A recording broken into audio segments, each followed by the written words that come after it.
Have you ever thought about how the words we use actually shape our reality? I mean, really shape it. Today, we're diving into a culture that takes this idea to a whole other level, the Areqqana. For them, language isn't just about describing the world, it's about building it. So let's start with a word we all know, argument. What comes to mind? Probably conflict, tension, a fight where someone has to win and someone has to lose. But what if that's just our lens? What if there was a way to see it not as a battle, but as something sacred? I mean, just look at the difference here. On one side, you have our typical view, an argument is a fight. But on the other, the Areqqana have a word, vaskashya. It's about a plea to be truly heard, a collision of what they call soul threads. It's not about being right, it's about being real. And this idea is just one piece of a much bigger puzzle. You see, the Areqqana believe all communication flows through one of three energy threads. Each one has its own purpose, its own spiritual weight. They call them flame, wind, and river. Okay, so here's the framework at a glance. You've got the flame thread, that's Vestkaja, for that raw, sacred confrontation. Then there's the wind thread, Sijamara Kaza, for more structured, logical debate. And finally the river thread, Namara Sova, for just connecting. Let's start with that fiery one. So, Viskwar Khaja is the flame thread. The word itself means something like to spark a revelation. And yeah, the tone is heated, it's raw, it's intense. But the goal isn't to beat the other person down. It's to expose your deepest, most honest emotional truth, for release, for catharsis. And this quote just says it all. It's not about disrespect. It's about taking off the mask and saying, this is me. This is what's really going on inside. It's a moment of complete, radical honesty, even if it's messy. Now let's switch gears completely to the wind thread, or Sijamara Kwazam. This is the total opposite of the flame. It's controlled, balanced, almost rhythmic. This is the language you'd use in a council, in a classroom.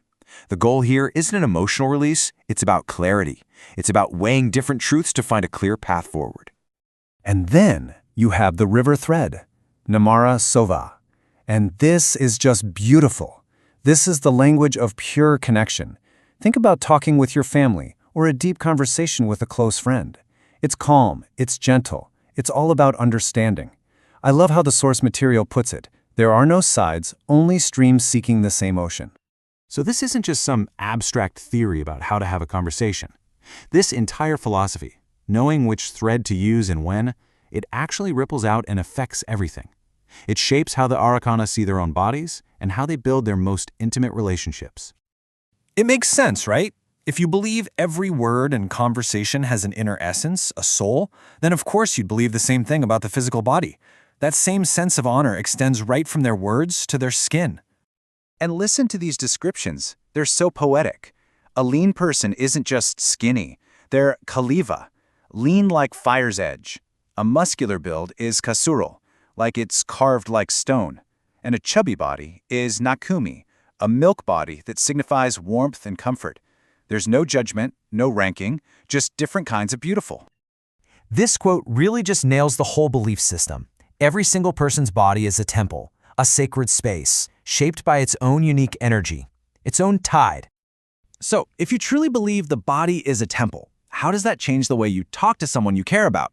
Well, as you can imagine, that deep reverence flows right into how they express love and affection. Get this. In one of the stories from this world, a character says this to his partner. He doesn't just say, "Oh, you look nice." He says the dress looks delicious on her, like a dessert I just want to savor.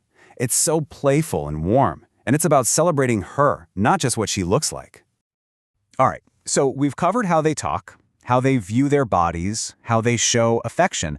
The next logical step is art, right? How does a culture so focused on truth and intention express itself through things like music and poetry? Okay, let's look at their music.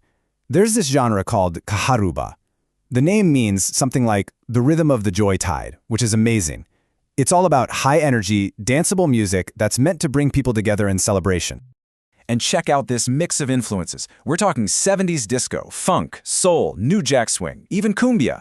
It's this incredible fusion that's both global and deeply personal to their culture of unity and joy.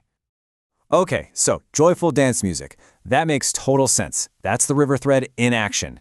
But that brings up a really interesting question. What about the other side? What about the flame thread, the vahahaja? What does a raw, unfiltered, sacred argument sound like when you turn it into art? The answer is rap. To the Areqqana, rap is a modern form of Vashazkaz. It's a chant.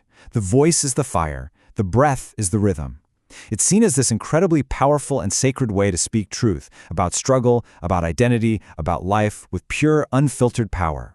It is the art of the flame thread. So, we've seen how this philosophy of intentional language shapes everything from debates to body image to art. Now let's bring it all home and talk about the ultimate power of the voice in this world, the power to create justice.